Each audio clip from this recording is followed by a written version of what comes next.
Hello guys, এটি হচ্ছে পিছনে যে ব্লগটা দেখতে পাচ্ছেন, এটি হচ্ছে সিউড়ির কৃষক বাজার।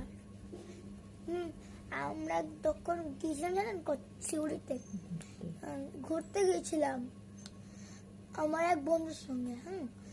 সেই বন্ধুটার নামটা আমার মনে নেই। আমরা তখন জানেন কোথায় গেছিলাম, সেই বন্ধুটার ঠাকুমা বাড়িতে। আমরা বেরিয়েছিলাম এখান থেকে সে 3টের সময়, 3:30। এখান থেকে বেরিয়ে টোটো ধরলাম, টোটো থেকে স্টেশনে গেলাম। কিছুক্ষণ ট্রেন দাঁড়িয়েছিল, ট্রেনে চেপে কুনুরিতে নামলাম। কুনুরিতে আসলো, বসে গেছিলাম, নামি নাই তখন। তারপরে সিউড়ি এলো, সিউড়িতে নেমে খানিকক্ষণ হাঁটলাম, হেঁটে চলে এলাম। টাটা।